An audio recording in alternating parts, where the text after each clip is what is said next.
What's up, man? This is D.V.ALIAS Khryst. You're watching GINTV. Keep it locked, man. Dynasty Stacks to government. You already know what it is. Bang. We've been in with you on TV. It's been a little minute since the people seen you. First and foremost, for those youngins out there, let them know where you first started out at.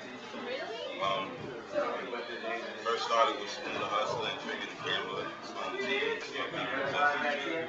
And came out in the mid-90s. We was doing it prior to the mid-90s, but we got our break towards the mid-90s. Been on a ton of records, worked with everybody, performed with everybody from Big Jay-Z, Foxy on down. Have an incredible story and history in the music business, and now I'm here as D.V.ALIAS Khryst, the new artist. Funny enough, back better than ever, reinvented myself and just put myself in a position of power. In between that time, you supposed to come out on Def Jam, and y'all was rocking with Ice-T. Good question. You was rocking with Ice-T for a minute. Like, what happened with those situations? Def Jam primarily got, messed up based on the subsidiary that we were signed to, No Doubt, which was owned by Dante Ross. There was a lot of back and forth bullshit between, I can say that, right? Back and forth bullshit between the other company that I was dealing with, Next Level, who I wound up getting a release from due to publishing issues in certain situations at the time. So I broke from that. So I guess once I broke from Next Level, I really didn't have the support from Next Level as I would have wanted to still be signed with them. So it was pretty much me and my mom's at the time when she was managing me, having to battle with the label now. And Dante Ross had his views, we had ours, and he just made very poor decisions as a subsidiary owner, to an independent company coming through Def Jam. And they shelved my shit, and it never came out, but they wound up breaching their contracts due to some legalities that were stipulated. And Leo being the stand-up individual that he is, and in my eyes, based on my dealings with him, I was able to walk with my masters, no hard feelings, send me home some flowers, and it was like, all right. At that point, I'm sheep amongst the wolves in the music industry, and from there on, I pretty much had to make my way. You know what I'm saying? There's a lot of other deep, intricate stories that would just get too lengthy and long, but that's pretty much the basis of it. All right. So now, how did you feel during that progress? I mean, did you feel like quitting or? Of course, I was 18.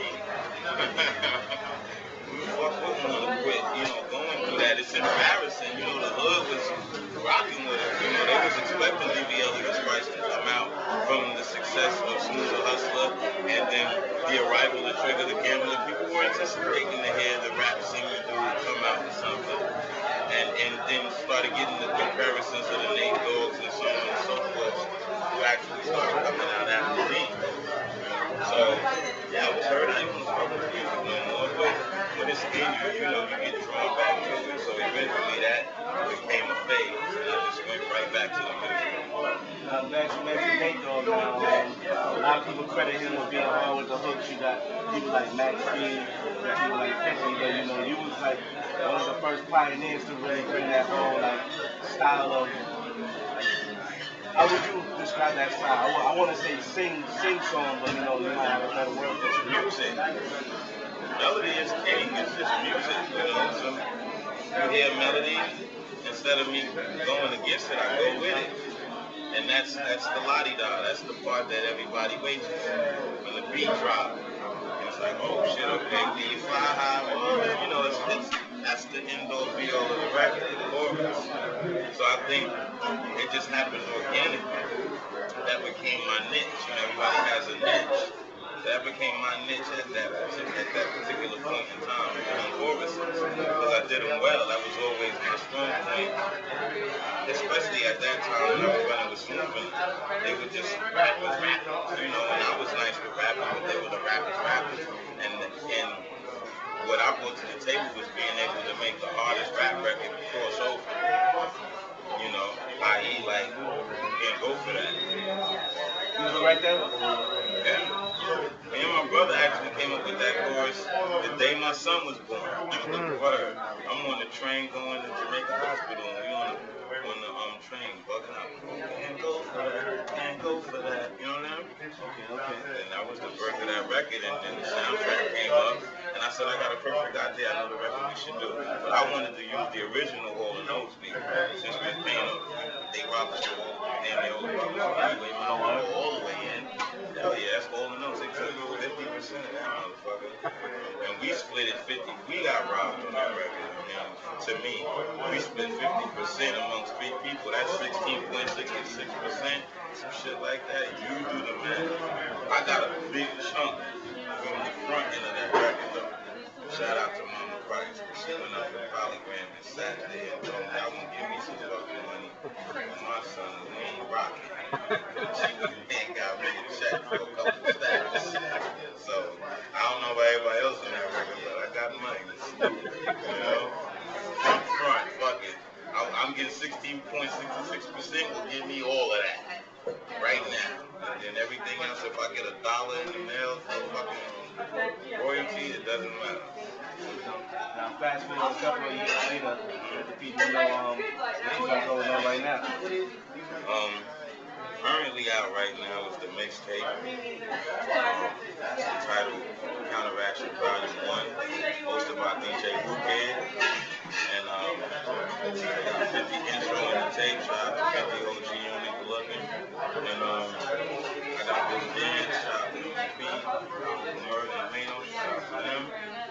And it's pretty much the concept of the mixtape is just me kind of exploiting some of my talent on the basis of the rapping and singing, and showing that, you know, I can take somebody's record and possibly make it better or make it in the caliber of something commercial enough to have that commercial appeal.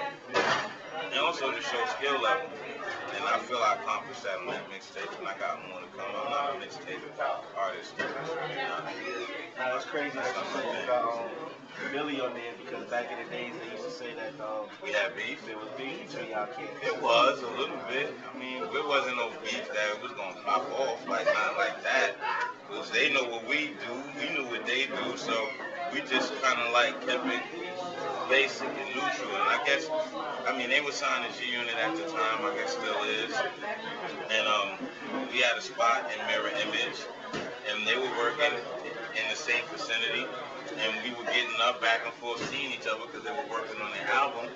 And one day DR Period came in the studio where we was at, because he had a studio in the same building. And was like, yo, we need you to do some singing, some background shit on the back of this record, MOB.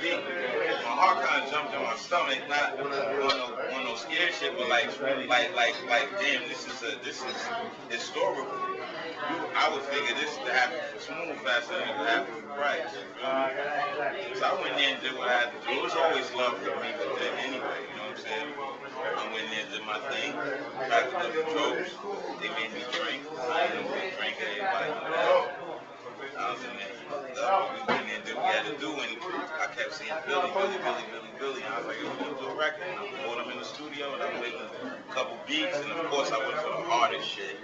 It was like, nah, we need to do a record this is a long time coming. We need to do a record that's gonna come on radio, and come in the club and do something. I looked at him like, really? You know, like he kind of came into my world a little bit, I think, on the record, because it sounds kind of commercial compared to the records that he's been on in the past.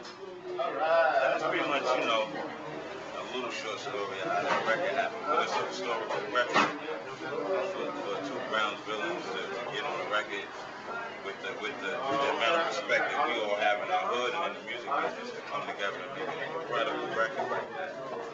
That's what's up. Shout out to Billy Dance, Lil Fame, Blaze, Fox, the whole MOB, First Family staff.